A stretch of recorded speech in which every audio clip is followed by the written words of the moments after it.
Hi everybody, me again, it's Lori. I know we had been discussing this video that I'm about to begin for you on food noise. Is it real? It absolutely is real. Although it's not an official medical diagnosis, they haven't gotten that far yet, but it is real and it is widely recognized by people, especially those of us who take the GLP-1 medications, such as semaglutide and tirzepatide, or semaglutide, however you wish to say it. You got the idea, right? We all have, most of us have experiences. It's not the usual, I'm hungry. Listen, not everyone that is on these medications suffers from food noise. Some people really don't. Some people think it's not real, or that, we make it up. But it is very real. Those of us who suffer from this problem do know that it's very, very real. Now, what does it feel like? It's always thinking about food at abnormal times. It's like you just, with me, I would wake up in the morning, I'd have breakfast, and no sooner did I finish breakfast, I started thinking about, well, what could I have around coffee break time, around 10 o'clock? What am I going to have then? Or as soon as I'm finished with that, it would be lunchtime. Yeah, lunchtime. What are we having for lunch? What can I do for lunch? What am I going to have after lunch? And make sure I have enough so I don't get hungry right away. And it's like, and sometimes you're thinking about food and you're not even hungry. It's just what you think about all the time. And in the back of your mind, it's like a craving that you have. It's always like a background noise. I know it was all day long. That's what I would be thinking about.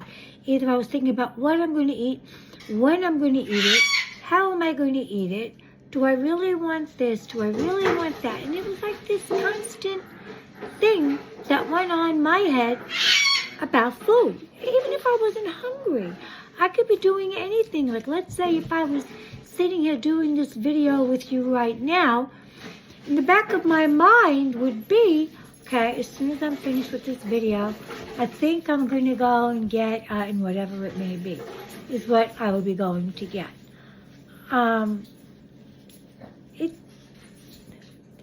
They're not classifying it as a medical condition. Excuse me for one moment. I'm sorry. I'm not great with the pause buttons. I just say I'm sorry about it. Even though it's not a medical condition, it's a symptom of something is going on. Now, we have two hormones that we go with. Ghrelin, Ghrelin, that is well known as the hunger hormone. That increases your appetite, ghrelin. Then you have the other one, dopamine. That works on the reward center it's a reward chemical. And it reinforces cravings and food-seeking behavior. Because it is, it's the hunger hormone and the reward, they go hand in hand. So what they're finding is if there is something going on with these two hormones, the ghrelin and the dopamine, you can then start experiencing food noise. So, it drives this pattern of emotional and hunger eating hormone. It's like a vicious cycle. So it really is real. It really is real. So now you may be curious, like, well, how does the GLP-1 medications relieve this food noise? How does it affect it? Well, this is why really a lot of people feel that the tirzepatide does work better than the semaglutide, because tirzepatide has it has a GLP hormone as well as the GLP-1 hormone. So it works on two centers. So that's why some people do find they really do get better results from tirzepatide. That's why that's really called like the Cadillac of the GLP-1 medications. It quiets the food noise down because remember, these medications work by slowing down the stomach emptying. This is why also too, if you're going for surgery or something like that, they want you to stop the medication for a week because it slows down the stomach emptying. And your body does not get rid of the anesthesia as quickly as it normally would. It doesn't get rid of medication as quickly as it normally would because the GLP-1 medications slow down the stomach. Instead of the stomach, make-believe, all right? Just to give you a little visual kind of a thing. Instead of the stomach emptying, and there goes the food. Here comes the hunger. There goes the food. Here comes the hunger. It goes like this. So the food is staying in here longer. It's like your tummy in slow-mo. It's the best way I could think of it. And so it slows down the stomach emptying. And then it reduces the hunger hormone. It doesn't signal that you're hungry because the stomach is still busy doing something else. So you're not getting hungry. And it's not stimulating that. And by that is also lowering the craving. See, all these things work together with the medication. And it calms down the appetite centers in the brain. It really does. This is why some people will say as soon as they begin taking the medication, well, look at that, I'm not as hungry. Or, well, I know for me, it lowered my appetite tremendously because while I would keep eating and wanting to eat and eat and eat, and there goes the stomach working overtime. Get rid of it, get rid of it. Here comes more. Okay, here we go. It's like a cycle. What this does is it slows down the stomach. So if I'm having my sandwich for lunch, it'll slow it down. So by the time I take one bite of my sandwich, it's going down, slow motion, and it's doing this. So I'm getting full really fast because my stomach emptying cannot keep up with what I'm shoving down. you know what I mean, right? And so that's how that works. It works really well. It works really, really well. Now, of course, there are people that say, well, it doesn't work for me. Can you trick it? Of course you can trick it. People trick when they get stomach bypass or the sleeve put on. Yeah, there's always ways to trick it. How do you trick it? You trick it by, okay, so now I make a whole sandwich, right? So here I am. I'm having my whole sandwich. I'm eating my half. Now I eat my half a sandwich and I'm full. I'm not going to have any more. I'll save it, put it away for later, save it for tomorrow, whatever. You want to trick it? Sure you can. All you do is let it stay in front of you a little bit. And in about 15 minutes, start on the other half. Have another half. Before you know it, you ate the whole thing. Takes you longer, but you could eat the whole thing. You could do anything you want to do on this. But if you don't go along with your feeling of being full after a half a sandwich or half of whatever, half a plate of pasta, or, who are you kidding? You're kidding yourself. So as soon as my body says to me, hey, Laura, you're full, stop. Okay, and I stop, and I don't go back again after 10 minutes. I leave it alone. That's it. Enough. That's how you do it. That's really, that's what this medication is doing. It's slowing down your appetite and teaching you how to recognize when you are full. But then go with it. Don't fight it. You know that old saying, don't fight the feeling, baby. Don't fight the feeling, baby. When you're hungry, call it a day. Okay, I'm full. I had lunch. See ya. End it. End it. All right? That's how you win. That's how you win. So that's how it works. You see, so food noise, really, yeah. But it still is involving those two hormones. It still is. And that's why, the medication works so well. It really works well. Now, the strategies. How can you reduce food noise? Well, You can try extra protein. Protein works really well. You got to eat enough of it. You should have around 25 to 30 grams of protein each meal. So they figure about 100 a day. That should really help you a lot. Stay hydrated. Sometimes you can mistake being thirsty for being hungry. So you should always try to start off by having your water before you even start to eat. That will help you. Try to have a balanced meal. Instead of only eating the things you like all the time and focus on that, try to balance it. In your meals, try to include protein, which we know will make you feel full longer and help you out more. Fiber, we know what that's for. What goes in, hopefully, will come out, and you need your fiber. You need that, and you need healthy fats. You cannot eliminate all fats. All things work together. All food is good, but all food in moderation is good. Balanced diet is good. If you find that you have trouble, especially in the beginning, before you really start to see the big weight loss, if you find that you have trouble with your trigger foods, like me, I'm a chocoholic. I'm sorry. I love my Hershey's. You give me a Hershey bar and I'll marry you. I love it. But like in the beginning times, before I really started being encouraged and just be wanting to fight simply by the results I was seeing, before those days, I found the best thing for me to do is remove the trigger foods from your environment. Really, just don't keep them around. Because if they're there, when that little hunger creeps in, you do know that you will have your trigger food.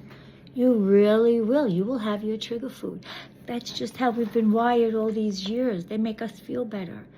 The comfort foods, that's why they call them comfort foods, because they really do.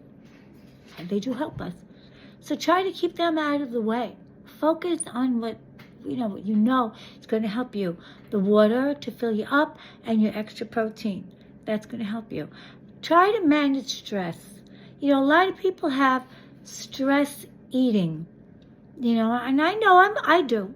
Like if I'm stressed out, I'll grab anything that's not running away from me. And if it's running, I'll hit it and then eat it. I'm eating because I'm stressed. I'm not eating because I'm hungry. I really don't even want to eat. I just gotta eat. Yeah, that's the difference. And also try to get enough sleep. I'm really having a lot of problems with sleeping. I'm not good with that. You're supposed to get 7 to 8 hours a night of sleep. I really wish I could, but I can't. But they do say that as long as you can get in, even a little power nap, they help. Or just lay down and just close your eyes, even if you're not necessarily sleeping. That'll help you also. So just try to do that. Also try to have a structured eating routine. If you can. I know sometimes our jobs do not permit us to have that kind of structure. Believe me, no one knows that better than me. I was a nurse in the hospital for many, many years. And different shifts. And, once I'm working a 7 to 3, then I had to get called in for overtime. And then who needs medication down the hall? And forget it. I always had trouble having an structured eating. Now I could do a little better with that. Now I'm no longer working in a hospital. But those of you who do have those type of jobs, may have difficulty. But even if your structure has to be with different hours, like let's say instead of breakfast being at 7, maybe you could have breakfast every day at 10. Or maybe you could have lunch every day at 3. Or maybe you could have dinner every day at 5. Or dinner every day at 9. Try just to be consistent whenever possible. That's not a game changer. It just helps. All of these things help.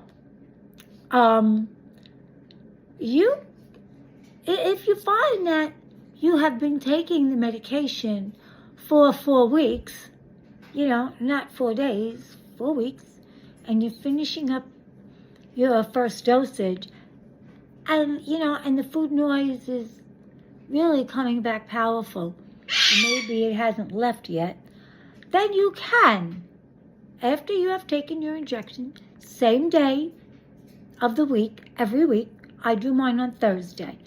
Every Thursday, it doesn't matter, morning, afternoon, night, just Thursday. Take my shot. Every Thursday. If after 4 weeks I found that I was still suffering with this, nothing was working, then it could be time for you to increase your medication through your doctor with your prescription, only through a doctor. Don't come online and ask us how to do it, because we're not going to tell you. And not only because we're not going to tell you, you have to understand something too. Your bottle of medication comes with a certain concentration, all right? It's concentrated. Your concentration is different from mine. So whereas now I am at the maximum dose of my tirzepatide, I have maxed out. I am in 15 milligrams a week, which in my case, according to my concentration, is 100 units in my insulin syringe. That doesn't mean that's yours. I know when I was on the semaglutide, it was totally different. Every medication is different. Every concentration is different. So please don't ask people online, how do I convert units from milligrams and blah, blah, blah. Sure, we could tell you how, but it could not be right for you, because your dilution, your concentration of medication in that vial can be totally different from mine. So maybe your 100 units may only be, make something up, 7 milligrams. I don't know, could be depending on your medication. That's why only your doctor and pharmacy can really tell you what's going on. Don't ask us. And no matter how many times I say, don't ask us, 100 people will follow this video and say, how do I know how many milligrams I'm taking if I'm taking so many units? I don't know. Ask your doctor. They'll tell you. We're not going to play doctor on here. Absolutely not. So anyway, so that's the information I can give you on food noise. Is it real? Yes. Does it involve certain hormones? Yes, like I told you in the early part of the video. Ghrelin and dopamine, it's real. They do play a part in it. Eat better. Take your time in everything that you do. Try to distract yourself. Don't sit around, thinking about food as much as you can. And keep up the good work. Sometimes I spend a lot of time just reading everybody's posts and stuff. And I'm telling you, most of it, I'd say 99% of you are amazing. Sometimes I see questions and I like to read through the answers, and sometimes I don't even have to answer. You guys have learned so much. You guys know so much, so that's a wonderful thing. Keep on helping each other. I'll always step in if necessary, or Christine and Becca, but please keep up the good work. This Thursday is Thanksgiving coming up, and your turkey is good, it's protein and stuff like that. If you want, in comments, you can list below things that are going to help you get through the holiday season. What have you found calms down your appetite? How do you use appetite control? Do you use a smaller plate that you get less food on, so you think it's more? Let us know, guys. Don't always worry about the negative stuff. Just post up some positive things. How do you control things? How are you controlling your environment? Focus Friday. What are you going to focus on more next week? Me, I'm going to try to focus more on exercise. I don't. And I don't also, because I'm still suffering with my rotator cuff tear. And on top of, I have 3 small tears in the rotator cuff, as well as arthritis, because I'm a kid. I'm a kid, arthritis. in the joint. So they do not want to do surgery on it. They just want me to go to PT, which I'm trying to do. But I do need more exercise. I truly do. I'm getting like flab and stuff, and I don't like it. So, you know, I have to speak with my Christine, because I know she's still doing her steps, and Christine is still going to her trainer every 4 days a week. Oh my God, God bless her. But yeah, I do have to focus a little bit more on exercising, at least to do the things I can do. You know? But guys, listen, I want you to go and have a wonderful day, a wonderful Friday. I want you to start posting. Let's be positive. Give me, even on YouTube, guys, there is a comment section on YouTube. Please share with us. And YouTube, guys, if you'd like to join us on our Facebook page, it's Semaglutide for Beginners. And we are private, so you will have to answer the questions beforehand, because our ladies, you know, a lot of people don't support us on the medication. And so, you know, there's a lot of bad feelings going on with some people. So they choose to go anonymous. And so if that's you, you could always come on and go anonymous. We don't have to know who you are. We just want to know what you are and how we can help you. All right? So guys, have a wonderful, wonderful Friday. Focus on the holidays coming and let us hear from you. I hope this helped you today. If you have any questions, you know you can always, always ask us. We are so willing and happy to help you all. I can only say God bless you in your journey. And keep in touch, please. Keep in touch all the time with us. And we are here for you. We're really here for you. None of us take a salary. None of us monetize on Facebook. None of us monetize here on YouTube. We don't at all. It's strictly to help you guys. So take advantage of the freeness of it. Even when I recommend different things to you, you know, like the wean for your hair, I don't get anything on that. I only tell you because it worked for me. All right? Let us know what works for you. Be interactive with me, guys. We really and truly do care for you. From our hearts to your hearts. On behalf of myself, Lori, Christine, and Becca, we love you. Have a wonderful, wonderful day. God bless you, and I'll speak with you soon. Bye.